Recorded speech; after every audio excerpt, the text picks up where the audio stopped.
ओम सम शनिश्चराय नमः। बोलिए शनि देव महाराज की जय। आइए आज के वीडियो में हम शनिवार व्रत कथा का श्रवण करेंगे। शनिवार के दिन शनि देव की पूजा अर्चना की जाती है और उनके निमित्त व्रत रखा जाता है। पीपल के वृक्ष के नीचे सरसों के तेल का दीपक जलाया जाता है और उस सरसों के तेल में थोड़ा सा काला तिल भी डालना अनिवार्य माना जाता है।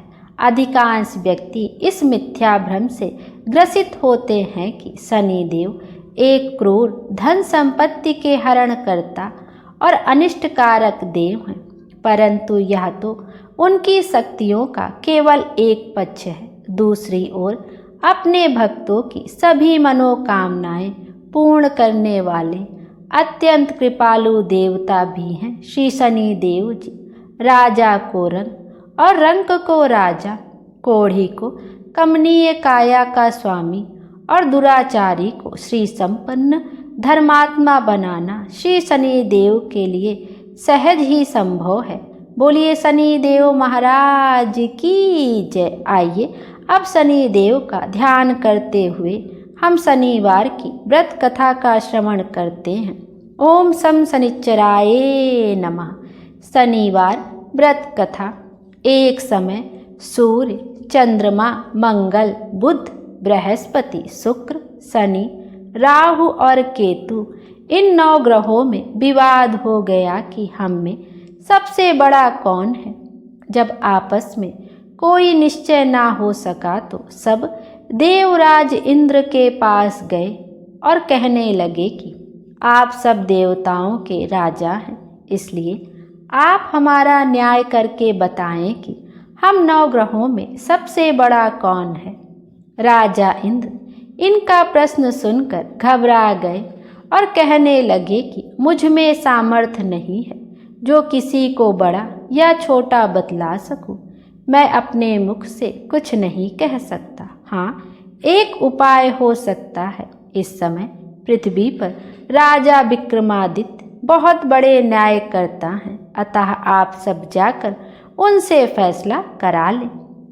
यह सुनकर सभी ग्रह देवता चलकर भूलोक में जाकर राजा विक्रमादित्य की सभा में आकर उपस्थित हुए और अपना प्रश्न राजा के सामने रखा। राजा उनकी बात सुनकर बड़ी चिंता में पड़ गए कि मैं अपने मुख से किसको बड़ा और किसको छोटा बताऊंगा। जिसको छोटा बतलाऊंगा वही क्रोध करेगा।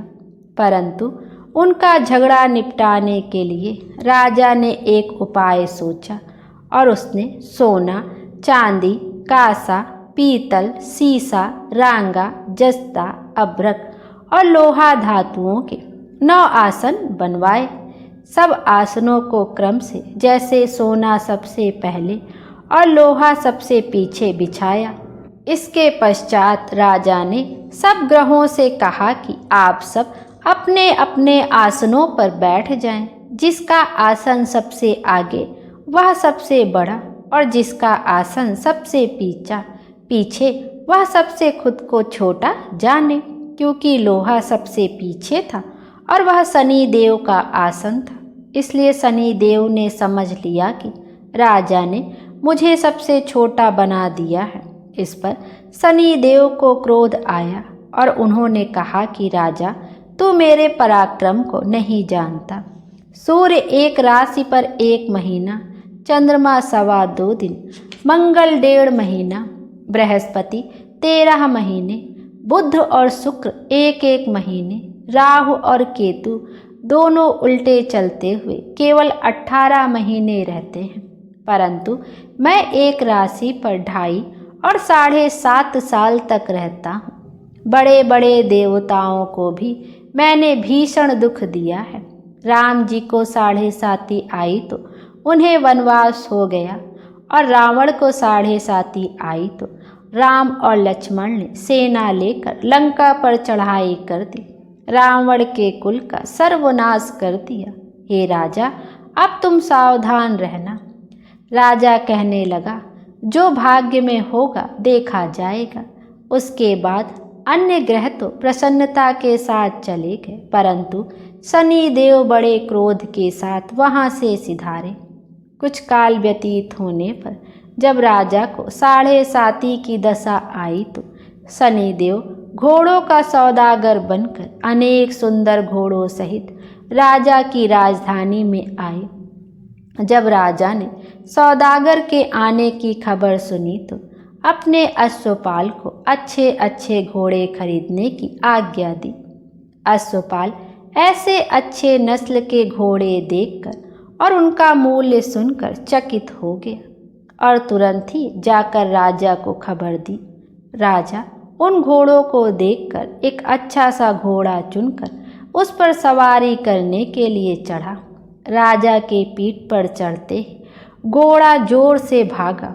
घोड़ा बहुत दूर एक बड़े जंगल में जाकर राजा को छोड़कर अंतर्ध्यान हो गया। इसके बाद राजा अकेला जंगल में भटकता रहा। बहुत देर के पश्चात राजा ने भूख और प्यास से दुखी होकर भटकते भटकते एक ग्वाले को देखा। ग्वाले ने राजा को प्यास से व्याकुल देखकर पानी पिलाया। राजा की उंगली में एक अंगूठी थी, वह उसने निकालकर प्रसन्नता के साथ ग्वाले को दे दी और शहर की ओर चल दिया। राजा शहर में पहुंचकर एक सेठ की दुकान पर जाकर बैठ गया और अपने आप को उज्जैन का रहने वाला तथा अपना नाम बीका बतलाया। सेठ ने उसको कुलीन मनुष्य समझकर जल आदि पिलाया। भाग्यवश उस दिन सेठ की दुकान पर बिक्री बहुत अधिक हुई। तब सेठ उसको भाग्यवान पुरुष समझकर भोजन कराने के लिए अपने साथ ले गया। भोजन करते समय राजा ने एक आश्चर्य की बात देखी कि खूंटी पर हार लटक रहा है और वह खूंटी उस हार को निगल रही है। सेठ को कमरे में हार न मिला तो सबने यही निश्चय किया कि सिवाय बीका के और कोई इस कमरे में नहीं आया, अतः अवश्य ही उसी ने हार चोरी किया है। 5-7 आदमी इकट्ठे होकर उसको फौजदार के पास ले गए। फौजदार ने उसको राजा के सामने उपस्थित कर दिया और कहा कि यह आदमी तो भला प्रतीत होता है, चोर नहीं मालूम होता, परंतु सेठ जी का कहना है कि इसके सिवाय और कोई घर में आया ही नहीं, अवश्य ही इसी ने चोरी की है। राजा ने आज्ञा दी कि इसके हाथ पैर काटकर चौरंगिया किया जाए। राजा की आज्ञा का तुरंत पालन किया गया और बीका के हाथ पैर काट दिए गए। कुछ काल व्यतीत होने पर एक तेली उसको अपने घर ले गया। बीका कोल्हू पर बैठा हुआ अपनी जुबान से बैल हाँकता रहा। कुछ वर्षों में शनि की दशा समाप्त हो गई। एक रात को वह वर्षा ऋतु के समय मल्हार राग गाने लगा। उसका गाना सुनकर उस शहर के राजा की कन्या उस राग पर मोहित हो गई और दासी को खबर लाने के लिए भेजा कि शहर में कौन गा रहा है। दासी सारे शहर में फिरती फिरती क्या देखती है कि एक तेली के घर में चौरंगिया राग गा रहा है। दासी ने महल में आकर राजकुमारी को सब वृतांत सुना दिया। बस उसी क्षण राजकुमारी ने यह प्रण कर लिया कि चाहे कुछ भी हो, मुझे इस चौरंगिया के साथ विवाह करना है। माता ने कहा, पगली, यह क्या बात कह रही है? तुझको किसी देश के बड़े राजा के साथ ब्याह जाएगा। कन्या कहने लगी कि माताजी, मैं अपना प्रण कभी नहीं तोड़ूंगी। माता ने चिंतित होकर यह बात राजा को बताई। जब महाराज ने भी आकर यही समझाया कि मैं अभी देश देशांतर में अपने दूत भेजकर सुयोग्य, रूपवान एवं बड़े से बड़े गुणी राजकुमार के साथ तुम्हारा विवाह करूंगा, ऐसी बात तुमको कभी नहीं विचारनी चाहिए। कन्या ने कहा, पिताजी, मैं अपने प्राण त्याग दूंगी, परंतु किसी दूसरे से विवाह नहीं करूंगी। इतना सुनकर राजा ने क्रोध से कहा, यदि तेरे भाग्य में ऐसा ही लिखा है तो जैसी तेरी इच्छा हो वैसा ही कर। राजा ने तेली को बुलाकर कहा कि तेरे घर में जो चौरंगिया है उसके साथ मैं अपनी कन्या का विवाह करना चाहता हूँ। अपने घर जाकर विवाह की तैयारी करो।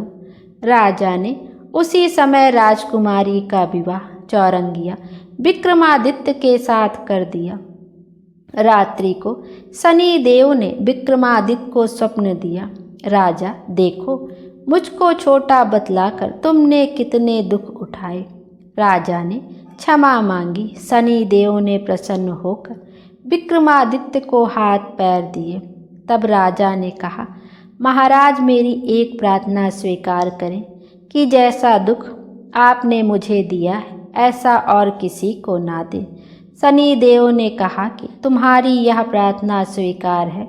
जो मनुष्य मेरी कथा सुनेगा या कहेगा उसको मेरी दशा में कभी किसी प्रकार का दुख नहीं होगा, और जो नित्य ही मेरा ध्यान करेगा और चींटियों को आटा डालेगा उसके सब मनोरथ पूर्ण होंगे।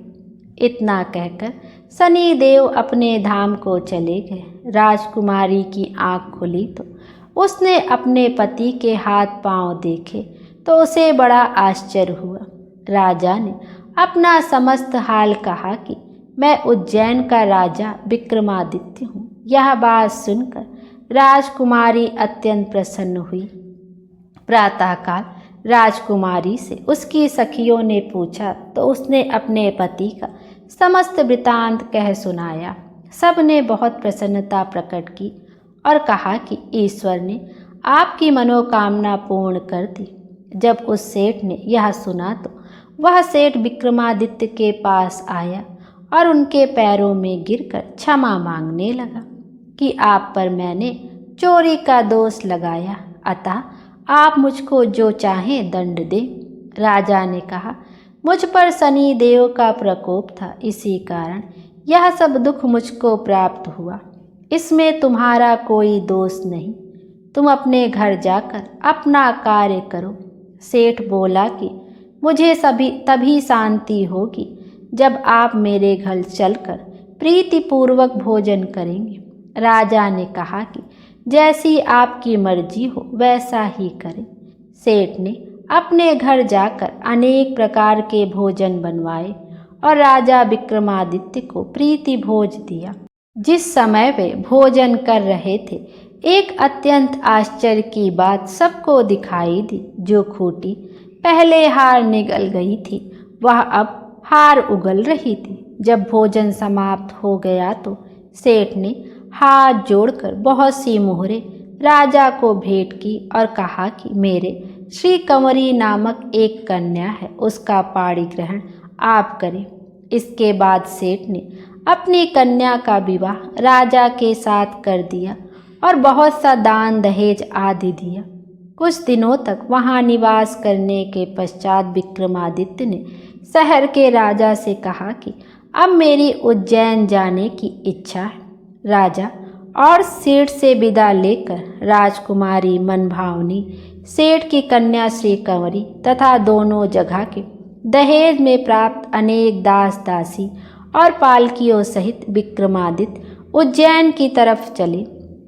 जब शहर के निकट पहुँचे और पुरवासियों ने राजा के आने का संवाद सुना तो समस्त उज्जैन की प्रजा अगवानी के लिए आई। बड़ी प्रसन्नता से राजा अपने महल में पधारे। सारे शहर में बड़ा भारी महोत्सव मनाया गया और रात्रि को दीपमाला की गई। दूसरे दिन राजा ने शहर में यह सूचना कराई कि शनिचर देवता सब ग्रहों में सर्वोपरि हैं। मैंने इनको छोटा बतलाया, इसी से मुझको यह दुख प्राप्त हुआ। सारे शहर में प्रत्येक शनिवार को शनि देव की पूजा और कथा होने लगी और प्रजा अनेक प्रकार के सुख भोगती रही। जो कोई शनिचर की कथा को पढ़ता अथवा सुनता है, शनि देव की कृपा से उसके सब दुख दूर हो जाते हैं। बोलिए शनि देव महाराज की जय।